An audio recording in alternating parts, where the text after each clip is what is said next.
की जो कविता संग्रह है उसको हम लोग नेक्स्ट आगे पढ़ते हैं।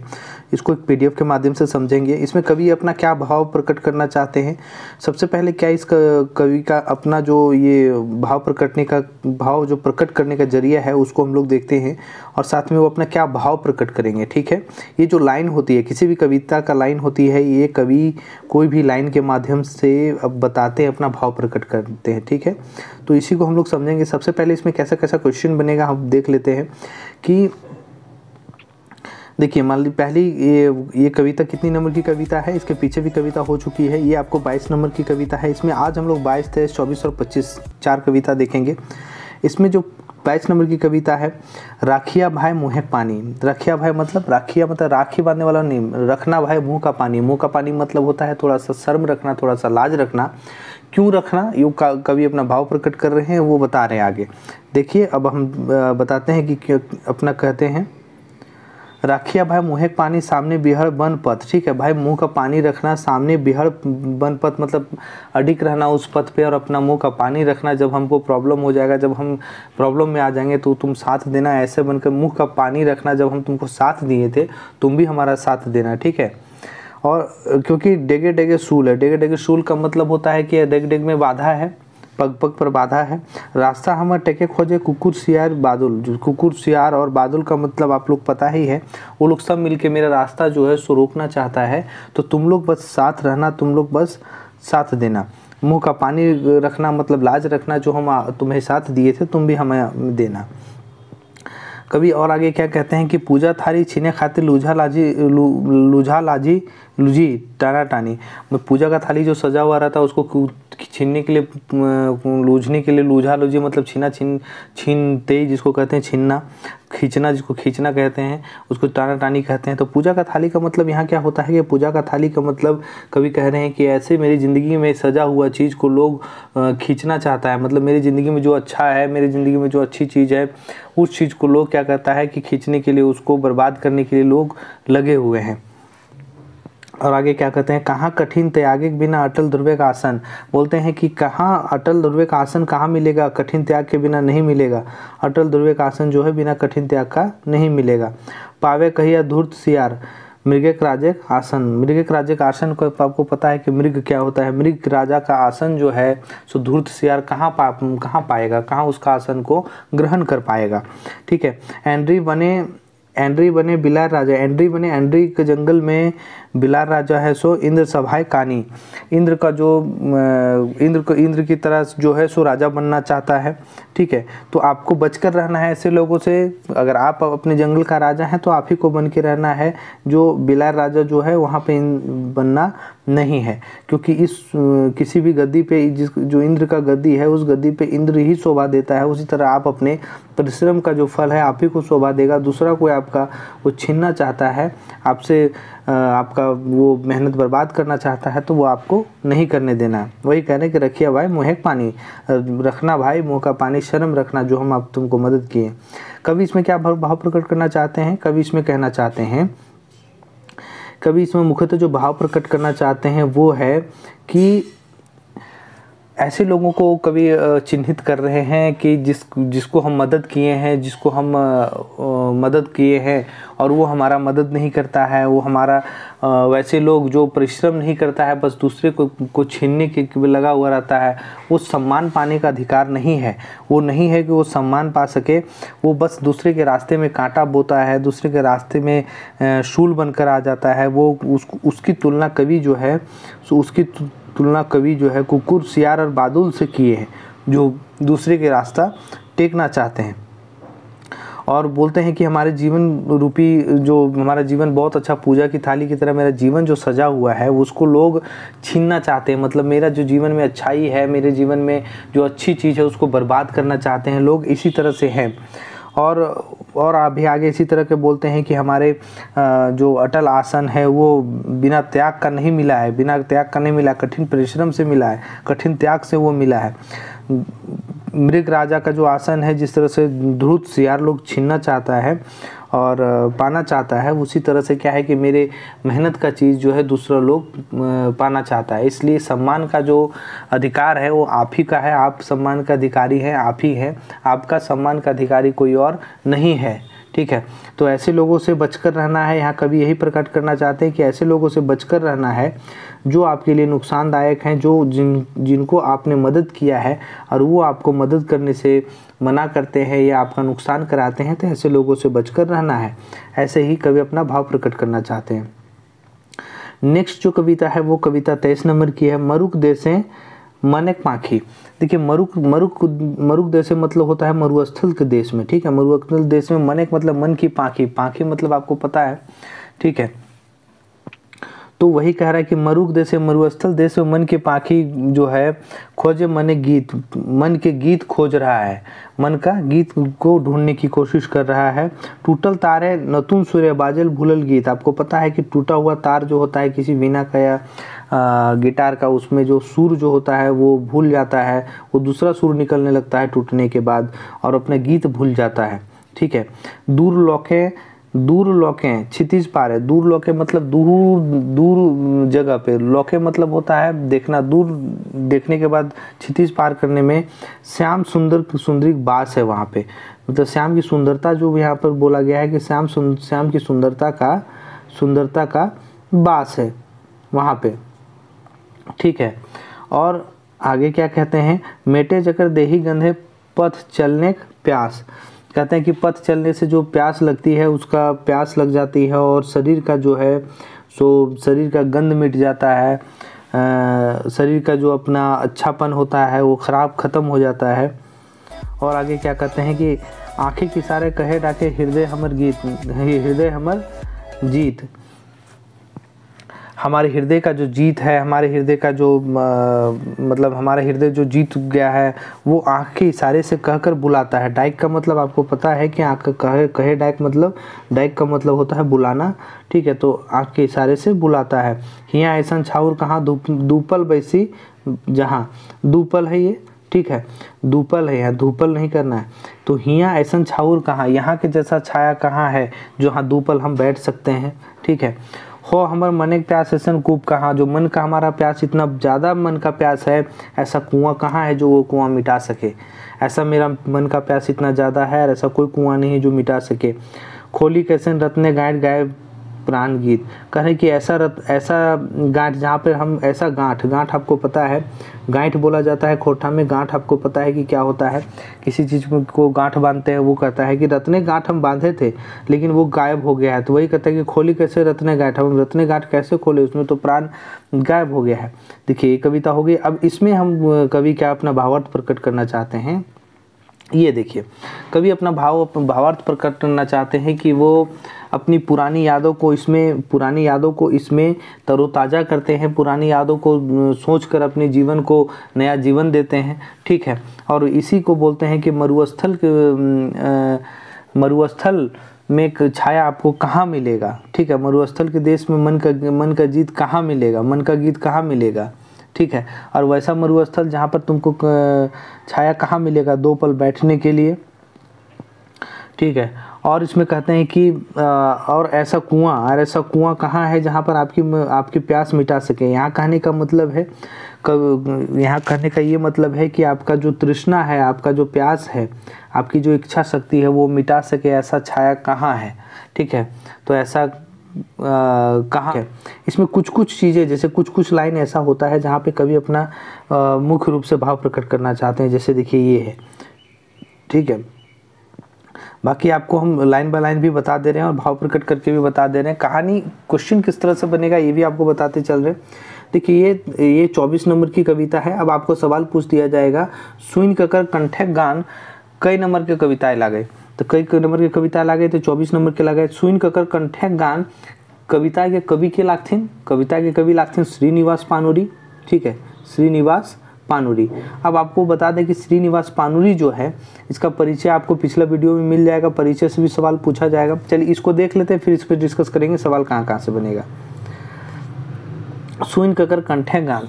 ठीक है, ये कविता में अपना क्या प्रकट करना चाहते हैं। सुइन ककर कंठे गान ठूठ डारी फूल फुटल। कहते हैं कि किसके कंठ का गाना सुनकर ठूठ डारी मतलब सूखी हुई डारी में भी फूल खिलने लगा है।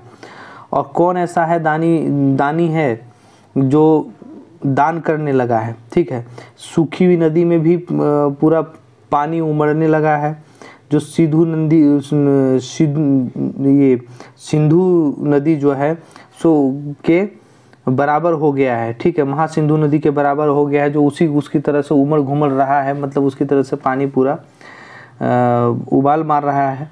ककर कंठे मधुर गाने आकुल तनमन प्राण, कहता है कि किसके कंठ का मधुर गान, ठीक है, तन मन और प्राण को आकुल व्याकुल कर रहा है।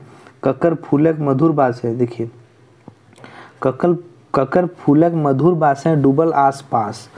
यहाँ ये कहना चाहते हैं कवि कि किसके फूलों की मधुर वास में, ठीक है, हम जो अगल बगल का चीज़ है वो डूब गया है, आसपास जो है सो किसके मधुर के वासों में डूब गया है।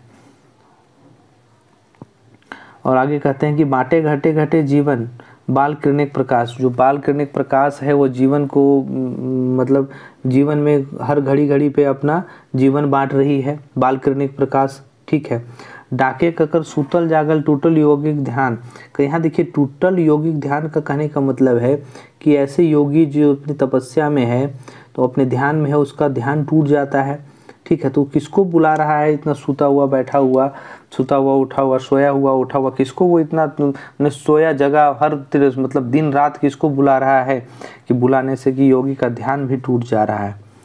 के माटी के सोना करल आपन त्यागे जोरे, देखिए कौन ऐसा आदमी है जो अपने त्याग से, अपने मेहनत से, अपने परिश्रम से माटी को मेहनत करके सोना बना दिया है। ठीक है, नतुन शिशुक मधुर हंसी, आपको नतुन शिशुक पता है कि नया नया बच्चा होता है, उसका हंसी कितना प्यारा हंसी होता है, उसका कितना मधुर हंसी होता है। वो हंसी भी बूढ़ी कोरे फुटल, मतलब बूढ़ी के कोरे का मतलब होता है कि एक बूढ़ी भी सौभाग्यवती हो जाती है कि उसके वो जो है सो उसके कोख में एक छोटा सा बच्चा होता है, आता है, और वो भी बहुत मधुर हंसी हंसने लगता है वो छोटा सा बच्चा। और क्या कहता है कि करल के चीर कुमारी मांगे सौभाग्य सिंदूर दान। ठीक है, आपको पता है एक चीज़ कि सिंदूर दान जो करता है वो बहुत सौभाग्य की बात है। ठीक है, सौभाग्य की बात है, कहा जाता है कि सिंदूर दान करना बहुत ही सौभाग्य की बात है। तो वही अपना कवि भाव प्रकट कर रहे हैं कि करल के चीर कुमारिक मांगे मतलब कुंवार की मांग में जब सिंदूर नहीं रहता है, खाली रहता है, वही कहता है कि चीर कुंवारी के मांग में सिंदूर, कौन सा सिंदूर, कौन है जो सिंदूर दान किया है, कौन इतना सौभाग्यशाली है जो सिंदूर दान किया है। ठीक है, अब इसमें कवि क्या अपना भाव प्रकट करना चाहते हैं, कवि क्या है अपना भाव प्रकट करना चाहते हैं। कवि अपना भाव प्रकट करना चाहते हैं कि वह कौन है जिसके कंठ के गान निकलने से भी ठूठ डारी में मतलब सूखी हुई डारी में फूल खिलने लगता है, पूरा बारिश मतलब पूरा नदी उमड़ने घुमड़ने लगता है। ठीक है, दानी जो है सो दान करने लगता है और तन मन व्याकुल हो जाता है, ऐसे लगता है जैसे कि हर जगह मधुर फूलों का बास होने लगा है, किरण प्रकाश जीवन बांटने लगता है। ठीक है, योगी का ध्यान टूटने लगता है और ऐसा लगता है जैसे कि माटी को सोना बना दिया है मेहनत करके। ऐसे लगता है जैसे कि शिशु का जो छोटा बच्चा का मधुर हंसी खिलने लगता है, वैसा लगता है। तो वो क्या है, वो क्या है, कवि कहते हैं कि वो कवि के कंठ का गान है, कवि के कंठ का गान। ठीक है, तो वही अपना कवि प्रकट करना चाहते हैं कि कवि के कंठ का गान है जिसको सुनकर इतना कुछ होता है। और यही कवि के अपने कविता का जो गाना है, कंठ का गाना है, वो सुनकर इतना कुछ होने लगता है, जो यहाँ पर आपको दर्शाया गया है, जो अभी आपको बताया। चलिए अब नेक्स्ट कविता 25 नंबर की कविता है, ये आपको बता दें। एकें तो करेला। ठीक है, करेला आपको पता है क्या होता है, करेली जो अब यहाँ पर करेला का कहने का मतलब है कि कड़वापन। ठीक है, और क्यों ये बोला गया है यहाँ पर देखिए, सब कुछ यहाँ पर है। एके तो करेला फर चढ़ल नीम। ठीक है, एक तो तुम करेला हो, मतलब एक तो तुम कड़वा हो और तुम चढ़ गए हो नीम के पर, तुम्हारा तो करेला का लत हो, तुम कड़वा हो, ऊपर से नीम पर चढ़ गया है। तभी आज अंगूर लते हैं, इसीलिए आज अंगूर के लत में भी सीम जो है सो फलने लगा है। अंगूर के लत में अंगूर को फलना चाहिए तो सीम फलने लगा है। तो इतना एक तो तुम करेला है, ऊपर से नीम पर चढ़ने लगा है, इसीलिए अंगूर के लत पे सीम फूलने लगा है, फलने लगा है। महासमुंदर के झींटे खातिर, देखिए महासमुंदर के झींटे खातिर कहानी आपको झींटने का मतलब बता दें कि जो गांव से बिलोंग करते होंगे या आप कहीं देखते होंगे कि जहां पानी का अभाव होता है वहां पर या तो कोई तालाब के किनारे या तो कोई नदी में एक छोटा सा हाथ से गड्ढा किया जाता है जिसमें पानी आ जाता है, और उस पानी को वहाँ से झीट कर, मतलब वहाँ से खींच कर कोई बर्तन से या तो हाथ से या तो खपड़ा का जो होता है, खपड़ा का जो उसको होता है उससे छीट कर निकाला जाता है, उसको खाली किया जाता है। ठीक है, तो वही कह रहे हैं, यहाँ पर कहा जा रहा है कि महासमुद्र झींटे खातिर, मतलब ये महासमुंदर को झींटने के लिए कौन ऐसा है जो पागल हो रहा है, अपनी शक्ति को भूल गया और खपरी लेकर दौड़ रहा है। ठीक है, खपरी का मतलब आपको पता है कि खपड़ा वाला जो टूटा हुआ रहता है उससे पानी को झींटा जाता है, छोटा छोटा हाथ से गड्ढा बनाकर उससे पानी निकालने के लिए। तो वही खपरी को लेकर दौड़ने लगा। ऐसा कौन सा पागल है जो महासमुंदर को झींटने के लिए, मतलब महासमुंदर को खाली करने के लिए दौड़ने लगा है। महासमुंदर को खाली इससे नहीं किया जा सकता है। ठीक है, और कह रहे हैं कि कौन टीवीग रोगी बने चलल भीम, कौन ऐसा रोगी है जो भीम बनने चला है, कौन ऐसा रोगी है जिसके शरीर में पूरा रोग है और वो फिर भी भीम जैसा शक्तिशाली बनने चला है। दूर सागर एक पार जवैया अनंत लौकिक राही, दूर सागर जो है सो पार होने वाला, जवैया का मतलब होता है कि उसको पार करने वाला, जाने वाला। ठीक है, तो वही कह रहा है कि दूर सागर को पार कर जाने वाला जो है सो अनंत लौकिक राही, जो बहुत दूर जाने वाला राही होता है, बहुत दूर जाने वाला राहगीर होता है। ठीक है, विशुद्ध हृदय पवित्र प्रेम, विशुद्ध पता है शुद्ध का ही एक है, शुद्ध हृदय, एकदम शुद्ध हृदय और पवित्र प्रेम पथ पथाय चाहिए। पथ में जो है सो पथिक जो है पथ में चलने वाला चाहिए, मतलब वही चाहिए। ठीक है, और क्या है, मुहेक अमृत आँखी प्यार, मुहेक अमृत में मुंह की अमृत और आँख का प्यार, भावे सत्य बीम, और वही भाव जो है सत्य अपने सत्य को प्रकट करता है। अब इसमें कवि अपना क्या कहना चाहते हैं, कवि कहना चाहते हैं, भावार्थ है इसमें, जो कवि अपना भावार्थ प्रकट करना चाहते हैं। ये सबसे पहले 25 नंबर की कविता है। इस 25 नंबर की कविता में देखिए कवि क्या अपना भाव प्रकट करना चाहते हैं। कवि कहना चाहते हैं कि ऐसा लोग जो एक तो करेला है, ऊपर से नीम के पेड़ पे भी चढ़ जाता है, ऐसा मतलब ऐसा उसके साथ जीवन में होता है। मतलब उस जीवन को बता रहे हैं कि एक तो उसके जीवन में करेला हो गया है, मतलब उसका जीवन बहुत बुरी परिस्थितियों से लड़ रहा है वो। ठीक है, और ऊपर से उसका जीवन का लत जो है सो नीम पे भी चढ़ा जा रहा है। उसका अंगूर रूपी जीवन में उसका क्या है कि सीम जो है, सीम का लत चढ़ जा रहा है, सीम फलने लगा है। ठीक है, वो परिस्थितियों से लड़ रहा है। तो किसके बारे में बोल रहे हैं, वैसा आदमी जो समुंदर को झींटने को तैयार है, पागल है। ठीक है, वो खपड़ी लेकर दौड़ रहा है कि हम समुद्र को इसी से झींट देंगे, वो कोई नहीं है वो। और क्या है, और आगे क्या बोलते हैं कि वो समुद्र पार करने को भी तैयार है, वो बहुत दूर जाने को भी तैयार है, वो उसका हृदय बहुत शुद्ध है, पवित्र प्रेम है और पथ पर चलने वाला अच्छा पथिक है। ठीक है, और आँखों में अमृत और आँखों में प्यार है, अच्छी भावना है, सत्य का भावना है। तो वैसा वो कौन है, वैसे परिस्थितियों से लड़ने वाला वैसा पुरुष है जो हर परिस्थितियों से लड़ता है, हर परिस्थितियों से लड़कर अपनी स्थिति सुधारता है, अपनी स्थिति सुधार कर वो एक अच्छा अपनी स्थिति बनाता है। तो ठीक है, तो मोटा मोटी इसमें कवि क्या कहना चाहते हैं कि बुरे परिस्थितियों से लड़ने वाला पुरुष जो अपने खराब परिस्थितियों से लड़कर अच्छी परिस्थिति उत्पन्न करता है, ऐसे लोगों को यहाँ पर कवि अपना भाव प्रकट करके ऐसे लोगों के बारे में बता रहे हैं। ठीक है, तो यही था।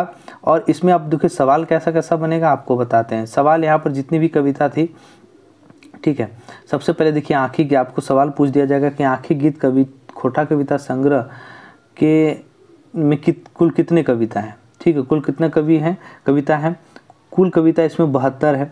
अब आपको पूछ दिया जाए जो भी शीर्षक, पहले आपको शीर्षक का नाम लेके भी उसका जो है वो कोई भी शीर्षक, यही शीर्षक मान लीजिए उठा लिया जाए, इसके कवि पूछ दिए जाए तो वो श्रीनिवास पानूरी होंगे। और इसी तरह अनेकों ऐसे आपको शीर्षक पूछ दिए जाएंगे 72 में किसी के भी, और उसका आपको कवि पूछ दिए जाएंगे। तो आपको ये चीज़ याद रखना है कि उसका नंबर सिस्टम दे के रखना है, ठीक है, और उसके साथ उसका कवि लिखना है। दोस्तों कवि का जो परिचय है वो बहुत सारा सवाल बनने वाला है। तो कवि के परिचय से आप क्या करेंगे कि इसके पीछे जो आपको बना हुआ है, मतलब इसके पीछे वीडियो बना हुआ है, आप इसी चैनल पे जहाँ परफेक्ट स्टडी इन इन्फॉर्मेशन लिखा हुआ है ग्रीन कलर से, इस तरह कलर से लिखा हुआ है, वहाँ पे आप टैप करेंगे। वहाँ पर जाने के बाद ऊपर आपको वीडियो मिलेगा, कम्युनिटी मिलेगा, प्लेलिस्ट मिलेगा। तो उस प्लेलिस्ट में आप फिर टच करेंगे। तो प्लेलिस्ट करने के बाद आप देखिएगा नो खोरठा नाइट ये सब लिखा हुआ मिलेगा, जहाँ पे आपको मिलेगा JSSC सीजीएल खोरठा का सिलेबस जहाँ चल रहा है वो चीज़ मिलेगा। वहाँ जाके आप छैहर कहानी जो कंप्लीट हुई है वो देख सकते हैं, ठीक है। सोंद माटी कहानी जो है वो चल रही है, कंप्लीट ही होने वाली है। इसकी जो पिछली जितनी कविता है वो हो चुकी है, वहाँ पर बताया गया है। और उसी में आपको किसी भी परिचय, कवि का परिचय आपको मिल जाएगा। मान लीजिए श्रीनिवास पानूरी जी का हम शुरू किए हैं, तो इसका जो परिचय है इससे बहुत सारा सवाल रहेगा, वहीं आपको मिल जाएगा। आप थोड़ा ऊपर नीचे स्क्रॉल करके देखिएगा, वो तो टोटल आपका JSSC सीजीएल खोरठा का ही सिलेबस पे बना हुआ है। साथ ही साथ एक और अनाउंसमेंट है इसमें कि JSSC सीजीएल का जो खोरठा है वो तो बना हुआ है ही, पेपर ये 2 में आता है वो तो प्लेलिस्ट बना हुआ है। पेपर 1 का भी बना हुआ है। पेपर 1 का हिंदी इंग्लिश जो प्रीवियस ईयर पूछा गया है उसी पे आधारित क्लास बन रहा है। जो अभी इंग्लिश का बना हुआ है 1-2 क्लास और होगा और कंप्लीट हो जाएगा। उसी तरह आपको एग्जाम से पहले उसमें हिंदी भी बता देंगे कि किस तरह का सवाल पूछा गया था, सॉल्व करके भी आपको बताया जा रहा है, ठीक है। और एक है पेपर 3। पेपर 3 में क्या है कि जो जीएस पोर्शन है, आप जीएस पोर्शन आप जहाँ से भी कर रहे हैं कर लेंगे। इसमें मुख्यतः क्या चैलेंजिंग है, उसमें 2 चीज़ चैलेंजिंग है, एक है रीजनिंग, दूसरा है मैथ्स। क्योंकि ये दोनों ट्रिकी होना बहुत ज़रूरी है, क्योंकि मैथ्स का लेवल जो JSSC सीजीएल में दिया हुआ है वो बहुत थोड़ा सा हाई है, थोड़ा सा हाई लग रहा है, क्योंकि ये थोड़ा सा हाई होने के कारण टाइम मैनेजमेंट नहीं होता है, वो ट्रिकी होना होगा, ठीक है, आपको ट्रिकी बनाना होगा। तो आप क्या करेंगे, इस चैनल पे रीजनिंग और मैथ्स दोनों ट्रिकी बताया जा रहा है। तो इसी चैनल पे आपको उसका भी प्लेलिस्ट मिल जाएगा मैथ्स का, आप जाके उसको पूरी तरह से देखेंगे, सीखेंगे और अपना सिलेबस को कंप्लीट करेंगे। अगर आपको वीडियो अच्छा लगा तो उसको लाइक कीजिए, सब्सक्राइब कीजिए और दोस्तों में शेयर कीजिए, ठीक है, ज़्यादा से ज़्यादा शेयर कीजिए। आपका इसमें कोई कॉस्ट नहीं लगने वाला है, ये फ्री ऑफ कॉस्ट है। तो अगर फ्री ऑफ कॉस्ट है, हमारी मेहनत लगती है, तो आपको कम से कम इसको शेयर करना है, ठीक है, लाइक करना है, जो सब्सक्राइब नहीं किए सब्सक्राइब करना है और शेयर करना है, ठीक है।